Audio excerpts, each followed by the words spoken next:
ಆಂಧ್ರ ಪ್ರದೇಶದ ಕಾಕಿನಾಡ ಜಿಲ್ಲೆಯಲ್ಲಿ ನಡೆದಿರುವ ಈ ಒಂದು ಘಟನೆ ಇಡೀ ರಾಜ್ಯದ ಗಮನವನ್ನು ಸೆಳೆದಿದೆ.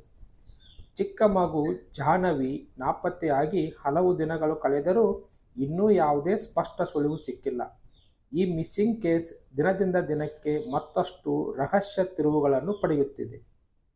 ಸ್ನೇಹಿತರೆ, ಕಾಕಿನಾಡ ಜಿಲ್ಲೆಯ ತುನಿ ಮಂಡಲದ ಪ್ರದೇಶದಲ್ಲಿ ಇಬ್ಬರು ದಂಪತಿಗಳು ವಾಸವಾಗಿದ್ದರು. ಆ ದಂಪತಿಗಳಿಗೆ ಇಬ್ಬರು ಪುಟ್ಟ ಮಕ್ಕಳು ಇದ್ದರು. ಅದರಲ್ಲಿ ಎರಡನೇ ಮಗು ಜಾಹ್ನವಿ. ಈಗ ನಾಪತ್ತೆಯಾದ ಮಗುವೇ ಜಾಹ್ನವಿ. ಈ ಕುಟುಂಬದವರು ಮತ್ತು ಸ್ಥಳೀಯರು ತಕ್ಷಣವೇ ಹುಡುಕಾಟ ಆರಂಭಿಸಿದರು. ನಂತರ ಪೊಲೀಸ್ ಇಲಾಖೆ, ರಕ್ಷಣಾ ತಂಡಗಳು ಮತ್ತು ಗ್ರಾಮಸ್ಥರು ಸೇರಿ ವ್ಯಾಪಕ ಶೋಧ ಮುಂದುವರಿಸಿದ್ದಾರೆ. ಮಗುವನ್ನು ಪತ್ತೆ ಹಚ್ಚಲು ನೂರಾರು ಎಕರೆ ಪ್ರದೇಶದಲ್ಲಿ ಶೋಧ ನಡೆಸಲಾಗಿದೆ. ಸಿಸಿಟಿವಿ ದೃಶ್ಯಗಳನ್ನು ಪರಿಶೀಲಿಸಲಾಗಿದ್ದು, ವಿವಿಧ ತಂಡಗಳನ್ನು ಕಾರ್ಯಾಚರಣೆಗೆ ನಿಯೋಜಿಸಲಾಗಿದೆ. ಆದರೆ ಹಲವು ದಿನಗಳ ಹುಡುಕಾಟದ ನಂತರವೂ ಜಾಹ್ನವಿಯ ಬಗ್ಗೆ ಯಾವುದೇ ಖಚಿತ ಮಾಹಿತಿ ಸಿಕ್ಕಿಲ್ಲ. ಈ ಪ್ರಕರಣದಲ್ಲಿ ಕುಟುಂಬದ ಸಾಕು ನಾಯಿ ಪ್ರಮುಖ ಸುಳಿವಾಗಿತ್ತು.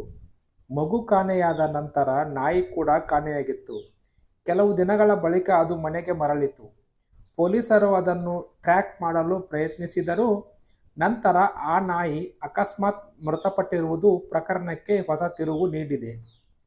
ಪ್ರಕರಣದ ಗಂಭೀರತೆಯನ್ನು ಗಮನಿಸಿ ರಾಜ್ಯ ಮಟ್ಟದಲ್ಲಿಯೂ ಗಮನ ಹರಿಸಲಾಗಿದೆ.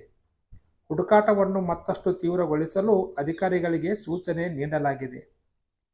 ಜಾಹ್ನವಿ ಎಲ್ಲಿದ್ದಾಳೆ? ಈ ಪ್ರಕರಣದ ಹಿಂದೆ ನಿಜವಾಗಿಯೂ ಏನಿದೆ? ಪೊಲೀಸರ ತನಿಖೆ ಮುಂದುವರೆದಿದ್ದು, ಎಲ್ಲರೂ ಮಗುವಿನ ಸುರಕ್ಷಿತ ಪತ್ತೆಗಾಗಿ ಆಶಿಸುತ್ತಿದ್ದಾರೆ.